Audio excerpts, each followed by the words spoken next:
Hello.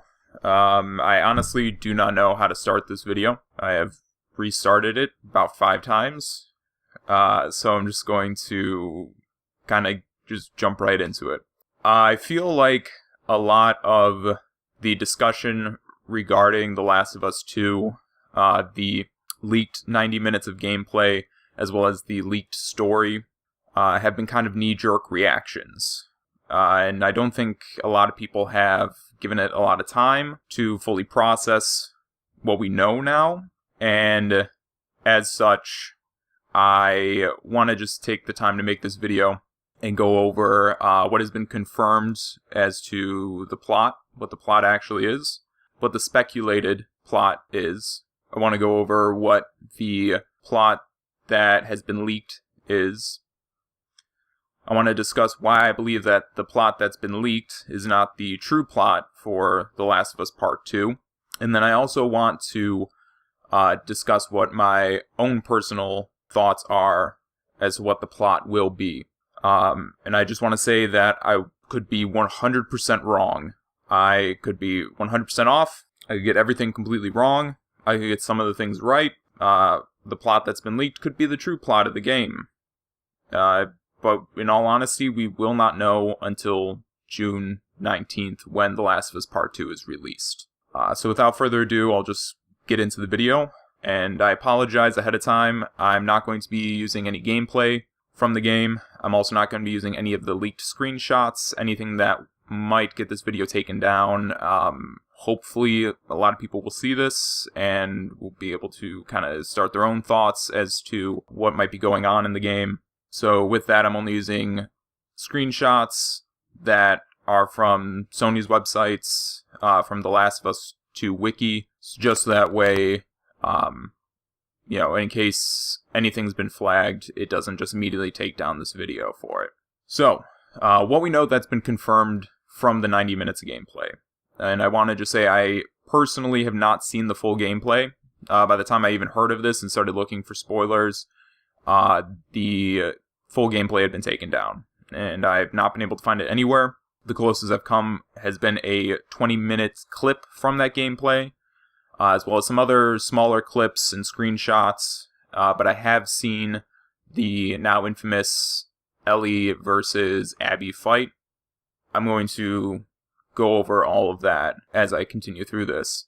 So the first absolutely confirmed part is that you do play as Abby for part of the game. Now, this has been based off of a leaked level list that, again, has been deleted. I've not seen it. As such, I can't give you my own opinions on this, if I believe this is true, if I believe it's false. I'm not entirely certain if it is a literal split in the game where halfway through you just switch over to Abby, or if it's going to kind of cut back and forth. But right now, what I'm going to say, and I'm basing this off of a Reddit comment that I saw from somebody who says that they saw the level list, is that it's not going to literally be half of the game. It's probably going to be closer to the amount of time you spend playing as Ellie in the original Last of Us, or slightly longer.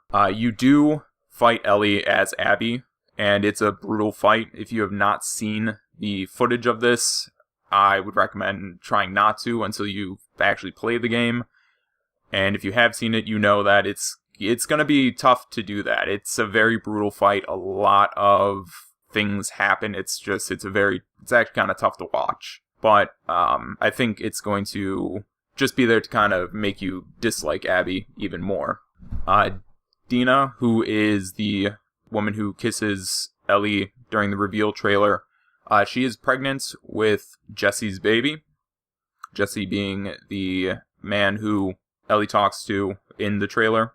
And then, of course, the thing that has made everybody very mad is that Joel does get killed by Abby, again, in a very brutal fashion. If you've seen the screenshots, if you've seen the clip, you know that it is a very brutal way for Joel to go. That being said, I'm not super mad about it. I thought that this was what they were going to be doing from the get-go. I thought that this is going to be what triggered Ellie to go on her revenge quest, and it feels like it fits with the world. People were saying that they wanted Joel to have a much more satisfying ending than that, but it's a brutal world, and I feel like having him go out in that way one, if it feels like it fits the brutal nature of the world. Two, if you were somebody who's trying to get revenge as Abby, that is a very fitting and seemingly satisfying way to get your revenge. And plus, again, it makes us hate Abby even more and makes us feel how Ellie feels. And now I'm just going to take a second and I'm going to go over the speculated plot for The Last of Us 2. And I will explain why I think it's speculated later on. So it seems that this plot originates from a 4chan post, which I will have up on the screen right here. The post goes like this. So one of the surgeons that Joel kills at the end of the game, at the end of the first Last of Us, had a daughter named Abby. The Firefly massacre destroyed her whole life, and she's been looking for revenge ever since. She knew who Ellie was because her dad was talking about taking a shot at the cure, and figured out who Joel was from the Firefly records on Tommy, I'm guessing. A cult attacks Ellie's settlement, and she, Jesse, and Dina are part of the group sent to track them down and attack it. However, Jesse is killed during this, and Ellie is now violently angry and goes to Seattle looking for the cult's home to wipe it out. And she meets Joel there because he had heard about Jesse and came back to help her. It doesn't specify where Joel was in this. It makes it sound like he was somewhere else. I don't know if he was at Jackson and then decided to try and find her. Abby finds Ellie because she's in conflict with the cult as well. So when Ellie hunts them to Seattle and is set to attack them with Joel, Abby's group finds them and attacks. Abby kills Joel and then takes Ellie back to their camp, debating what to do since all of her hate. She does not blame Ellie for the massacre of the Fireflies. Ellie butchers her group to escape, and Abby is now motivated to hunt her down. Second half of the game is going to be spent as Abby chasing Ellie down. Ellie continues to hunt the cult while you chase her down. The ending is Ellie and Abby fighting to the death. You kill Ellie as Abby, and she leaves when she realizes that she's not really won in any meaningful way, since all she's done is get more of her loved ones killed for the sake of her killing Joel and then Ellie. And the ending is this whole cycle of revenge with loose implications that Ellie's friends are now going to hunt down Abby in return. So that is the entire speculated, leaked story. Now, this is the reason why I don't believe that this is the true story. There's a number of reasons, but the main reasons are, one, it all seems to originate from this 4chan post. And as anybody who's spent any amount of time on the internet would know, 4chan likes to troll people. So that immediately set up a red flag for me when it seems like this is all just coming from a 4chan post. And also, I don't know if this plot, quote unquote, was leaked with the original gameplay, or if it was pieced together by somebody later on, and that just kind of became intertwined with what the gameplay was. I do not know. But I'm just saying that it seems a little sketchy. It also does not seem to be supportive of what we've seen. We've only seen 90 minutes of what's supposed to be a 20 to 30 hour game. So only a very small percentage of it. It's not enough to make a full story off of that. In addition to that, there's just not enough support for the story being shown in the 90 minutes of gameplay. Again, if you've seen the fight, it's very brutal, but I don't think that it supports this idea of Ellie being killed at the end. The scenes that were leaked and the scenes from the trailers just don't seem to support this idea of, does not seem to support this story. First off, in the now infamous golfing photo, Abby is wearing winter gear. The window behind her has moonlight coming through, and we can see what appears to be frost as well as snow at the bottom of the window. And then in the most recent gameplay, or the most recent story trailer rather, Ellie is being held down in a room that seems to have similar lighting, and she's asking them, telling somebody to please stop. Obviously, those two scenes are, I would say, the same scene. And now, of course, you're probably saying, but Joel, he's in the warmer areas. There are scenes with him where it seems to be summer or springtime. And then what about the hand that covers Ellie's mouth in that one trailer? And then they show it to be Joel. That has to be Joel. He can't be dead at the beginning of the game. He must die later on. And when I get to the point where I give you what I think the story will be, I'm going to explain why he's in these warmer areas, these more summer areas. In addition to that, this is probably the biggest plot hole that I can find in that supposed plot, which is why would a cult that is based in Seattle, Washington, with seemingly no motive really, just decide to attack Jackson, Wyoming? You might think, well, they're pretty close to each other, aren't they? No, they're about 800 miles apart, okay? And that's 13 hours by car. Now, this is 25 plus years after the apocalypse. I guarantee they don't have a ton of cars, or the cars are very hard to come by. Okay, so maybe they walked there. Alright, but if you walk for 12 hours a day, it'll still take you 23 days to get to Jackson from Seattle. And that is with clear roads, and I'm guessing clear trails as well. Which, again, 25 years after the apocalypse, I don't think anyone's performing any road or trail maintenance. So maybe they took horses, which I'm going to substitute with the Google Maps biking time. And it would take you a little over 3 days to make it to Jackson from Seattle if you were to go by bike, or I guess horse in this case. Again, that's with clear roads, clear trails, which I don't think they have. So I do not think that that Ellie's motive is going to be the cult attacking Jackson out of nowhere. Before I give you what I think the story is, I just want to take a second to just remind you guys that Naughty Dog has a great track record for games. Okay, even if you didn't like all of their games, they're all decent. I think 2 of the Uncharted games have gotten Game of the Year awards, or have been nominated for Game of the Year awards at least. And then Neil Druckmann, who everybody is currently hating on, and he wrote the original Last of Us, and was one of 2 creative directors, along with Bruce Stradley.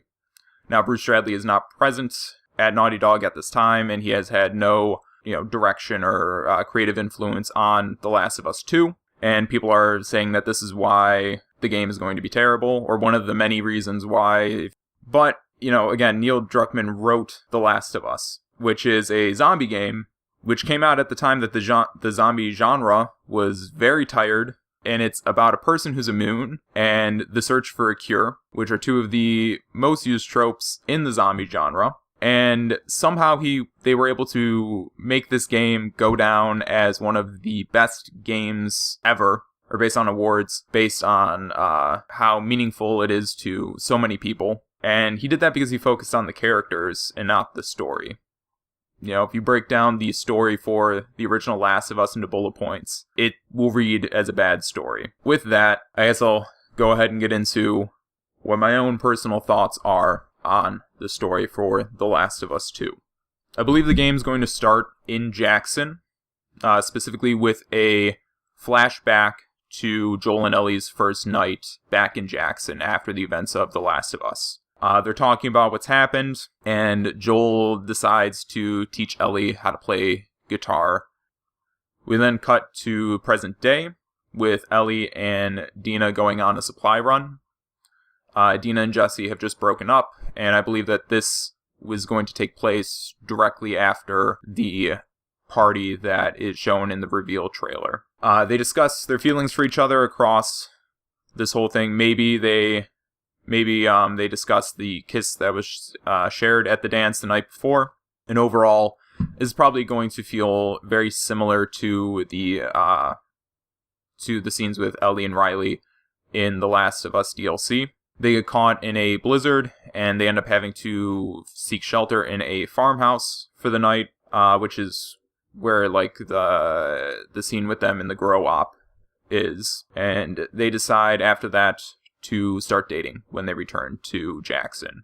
When they return the next day, Tommy tells Ellie that Joel went out looking for her the night before, and that his horse has returned without him, and he is worried that something has happened to Joel. So Ellie leaves to go look for Joel, and another blizzard comes in. Ellie is able to track Joel down, though, to a cabin outside of Jackson, and she ends up getting captured. And now this is where they're going to introduce Abby. She has captured both Ellie and Joel, and she is leading a small group of fireflies. And she explains why she's there. She explains that she's the daughter of the scientist who Joel kills at the end of the game, or the surgeon that Joel kills at the end of the game. Just really quick to kind of explain why she's so jacked. I think that she was doing this because, you know, when this happened, Joel literally took out like 20 heavily armed, for lack of a better word, soldiers of the Fireflies to get to Ellie to save her. And I feel like if you knew that somebody did that, you'd want to get as strong as and physically powerful as you can in order to stand the best chance against them. And before you say, well, she's too jacked for a woman who works out, a lot of the women in CrossFit are about that have about that same level of muscle. It's all about genetic potential. And in addition to that, Abby's character model is based off of a real-life female bodybuilder. So it's not strange for her to have that level of muscle. So she got that strong in order to fight Joel, and then find out that he's now an old man, and that it was very easy for her to capture him. And she was able to find them because of the Firefly files on Tommy. She also informs Ellie that Joel lied about the vaccine, that he had committed the massacre of the Fireflies and stole her. And Joel confirms this, telling Ellie that she would have died in order to make the vaccine, and that he just could not lose another daughter. And then Abby kills Joel. And she makes Ellie watch so she can feel how it feels to lose a father. And then Abby and her group leave to go regroup with the rest of the Fireflies. And Ellie holds Joel as he dies. And then we get the title screen for The Last of Us Part 2 and the opening credits. So I do feel like the opening for it is going to end very similar to the opening for the original Last of Us. It's going to be a little bit longer, probably. I feel like that's probably one of the better ways to open the game. When we return, it's going to be about 5 years after Joel's death. I think that there's a time jump due to the fact that in the earlier scenes where they show Ellie in the snowier part of when during the winter, she appears to be younger. She's 19 at the start of the game, and it seems like Naughty Dog is stressing that a lot, that she's 19 at the start of the game. Doesn't necessarily mean she's going to be 19 through the whole game. And when you see her in the reveal trailer, she just appears to be older. Her haircut is different. She appears to be a little bit more wizened, a little bit more tired and aged a little bit. I think that she's suffering from PTSD from Joel's death, and she's just overall just haunted by the experience and has become bitter. And I believe that she might have some sort of substance abuse problem, whether it's alcoholism or opiates, just something that helps her detach from reality. And I believe this is supported because they seem to keep drawing focus on multiple trailers to Ellie's hands shaking, both in the reveal trailer before she plays the guitar, as well as in the most recent story trailer, her hand shakes before she closes into a fist when they show her with her hand hovering over the holster. Jesse and Dina are together again after Dina and Ellie had a falling out soon after Joel's death, but Dina still has feelings for Ellie. Ellie has become reckless. She has started taking unnecessary risks when she's out on runs for the camp. She attacks large groups of infected, and she honestly doesn't care if she gets injured. There's scenes of her stitching up her own arm. I think that takes place after she gets injured in a supply run. And then one night, Ellie, who is either drunk or high, she's under the influence of something, mistakes somebody for Abby. She sees a girl with a French braid, and a long sleeve t-shirt, and she just goes nuts, attacks them, and almost kills them before Tommy stops her. He takes her back to her house and talks with her. They argue.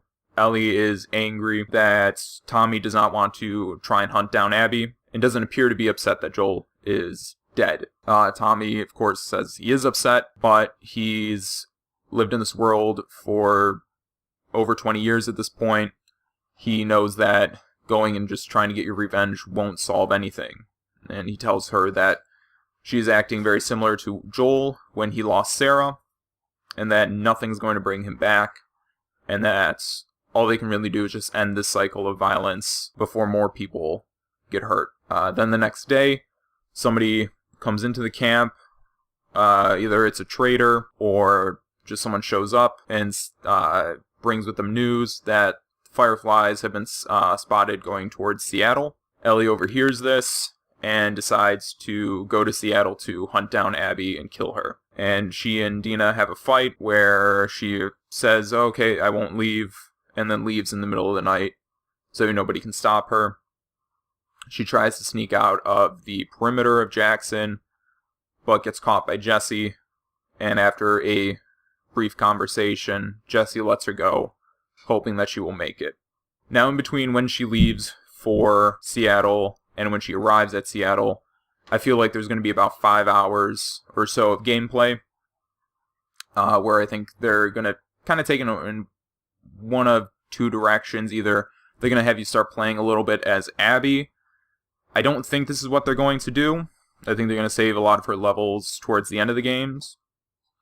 I think instead what they're going to do is probably expand on Ellie and her PTSD, kind of have her go through withdrawals and start seeing hallucinations and flashbacks of Joel, which explains why you see Joel in more summery, warmer areas. Okay, it's not because he's there, it's because he's a hallucination. And then I was even toying with the idea that maybe Ellie goes and sees Bill. However, the last time we see Bill, he is in Massachusetts, and I don't think she's going to go that far out of her way to then double back and go to Seattle. So they probably won't have Bill in this game. No matter what they end up doing, Tommy, Dina, and Jesse all decide to go to Seattle after her to hopefully stop her from just repeating the violence. Ellie arrives at Seattle, and Ellie is ambushed by the cultists, the Seraphites, who are at war with the Fireflies. So, just a quick explanation about how I think they're going to handle the cult in this. I think what they're probably going to do is try to add this into the cycle of violence, as this kind of showing the extreme of it, of what can happen if you just allow it to consume you. This idea of revenge. The cultists are probably going to be led by a man or a woman who has lost someone, whether that is their husband, wife, friend, brother, sister, whatever it is, after they welcomed an outsider, which is why they refer to Ellie as a wolf, because she is an outsider, into their group, the flock. And as a result, the leaders' beliefs have become very xenophobic. As a result, they kill people they don't know, or sacrifice people even. I also believe that there is a smaller group of people in this cult, mainly Lev and Farah, the two people who we see in the Paris trailer, who save Abby from being hung. I don't think that they are okay with the extreme beliefs. They still believe the core beliefs of their religious cult, but the being xenophobic and killing strangers and all of those kinds of things, I don't believe that they agree with it. I would say it's kind of similar to not all of the Germans in World War II supported the Nazi beliefs.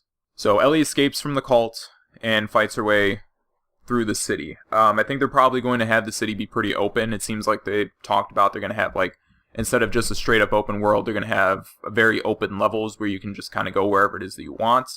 I think there's going to be some Firefly bases. They'll probably have you try and search for clues as to where Abby might be. Some of the things that you might find out as you do this is that Abby is the new leader of the Fireflies.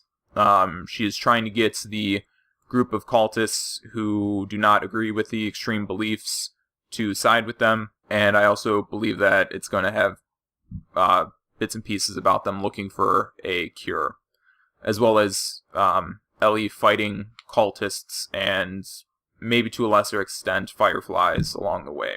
Eventually, she is found by Dina, Jesse, and Tommy, who all beg her to drop her grudge.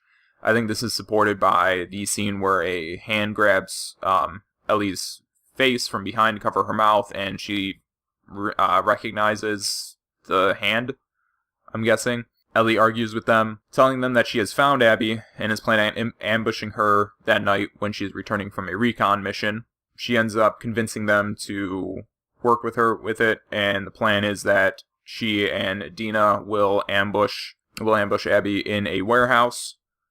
And in case they fail, Tommy and Jesse will be waiting outside the warehouse to finish it. So then Ellie ambushes Abby in the warehouse, and they fight. Now I'm going to be talking about some things later on that will make a lot of people go, well, then why would she fight Ellie? Or maybe even seem to almost kill Ellie. And the reason being is because it's a low-light environment. I don't know if you haven't seen the gameplay of the fight. It's very dark in there. Abby is probably amped up and angry. I feel like the player is going to gain control of Abby after a scene that plays out very similar to the Paris trailer. And then I think you're going to kind of end up going immediately into that fight. She can't really tell who's attacking her at this point. Plus, it seems like Ellie uses the bow primarily during this fight, which the cult seems to use a lot of, so she might just think this is a cult member who decided to attack her. So you do play as Abby during this, and you almost kill Ellie, but Dina intervenes and is almost killed as well when Lev or Farah call to Abby, tell her to leave them, and then they leave the warehouse. At this point, Abby, Lev, and Yara leave, and they are ambushed by Tommy and Jesse as they leave the warehouse.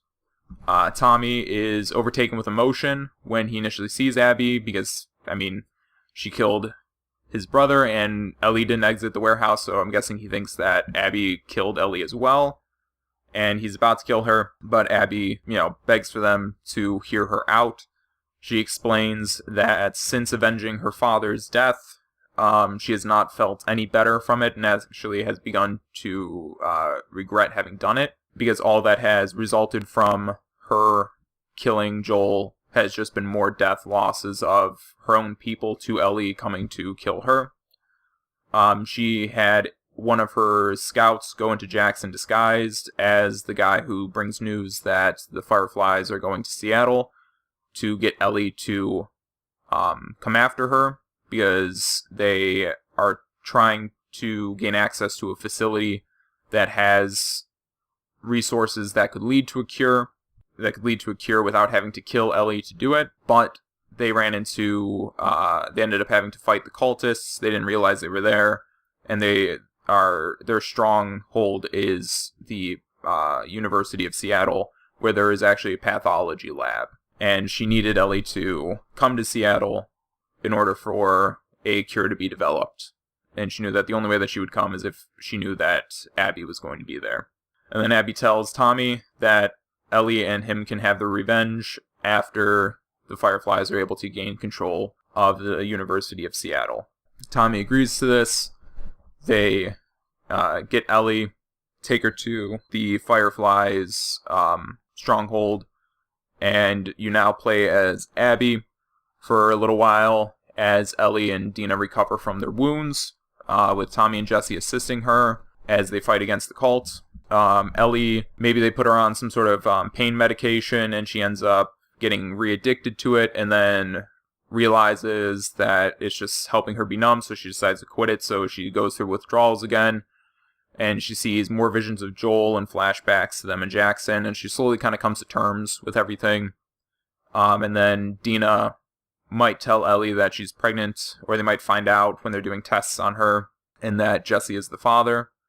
And Dina, again, talks to Ellie, begs her to drop her grudge. Maybe she tells Ellie that she still loves her.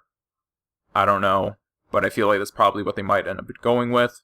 I'm not certain how long this is probably going to last. Maybe a few hours of gameplay, and then the final push against the cultists is going to kind of culminate in the Fireflies assaulting the cult's compound at the University of Washington. They're probably going to end up using zombies to create a diversion to allow them to gain access to it, or, kind of make up for the fact that the cult has huge numbers and they have much smaller numbers. The player is going to be able to control both Abby and Ellie during this time. It's going to switch between Abby and Ellie as they fight to make their way into the facility to get to the cult leader. During this, Jesse dies. Tommy is injured, but he ends up living. it's going to culminate with the player playing as Abby fight against the cult leader. And during this fight, Abby kills the cult leader, or almost kills the cult leader, but then she is mortally wounded. If she doesn't end up killing the cult leader, I think Ellie's going to come in, finish off the cult leader, and then find Abby wounded. Abby tells her that she can do whatever it is that she wants to do. Maybe there's a touching moment between the two. Maybe Maria had talked to Abby before she had died and had told her about Riley and Ellie's motive for wanting to be a cure, and there's some callback to that.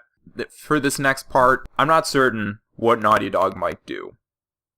Ideally, what I would like to see is that they leave it up to the player to decide whether they kill Abby or let her die from her wounds. No matter what, Abby dies at the end of this game. And then whatever the player chooses, it does not change the ending for the game. The game is going to end the same regardless, other than a couple of lines. Maybe a cutscene with Tommy might change. But that's it. But I think what they'll probably end up doing is just having Ellie forgive Abby, and then have Abby die. But again, we'll have to wait and see when the game is released. So after that scene, it then is going to show Ellie comforting Dina after losing Jesse, and Ellie is going to then talk to Tommy about Abby. And again, like I said, this is the only thing that's going to change based on player choice if they give the player the choice. If the player doesn't kill Abby, Tommy tells Ellie that Joel would be proud of her, and that he hopes that he would have been able to do the same thing if he had been in the same situation as her. And then if the player decides to kill Abby, Tommy will tell her that he understands and that he hopes that she has finally found her peace. And then I believe the game's going to end many years later, a cure having been developed for the cordyceps infection, and it's going to close with Ellie and Dina living in Jackson. They're now married, and they're raising Dina and Jesse's son, who they've decided to name Joel. And the credits are going to roll as Ellie begins to teach Joel how to play the guitar. So that's it. That's what I believe the plot for The Last of Us 2 is going to end up being. I think this is supported by what we've seen in the trailers, as well as what has been confirmed from the gameplay leaks. But in the end, this has, I feel, the same amount of viability as the already known plot of The Last of Us 2. And regardless of what you may think of what the game is, regardless of if my own take on how I feel the game's going to end might have changed your own opinions, we do not know what it is. And we won't know until the game comes out on June 19th. And I think we're just going to have to wait and see what ends up happening. I'm still planning on playing the game and finding out how the story plays out. And, it's your decision if you do that as well, or if you skip this game based on what you've seen.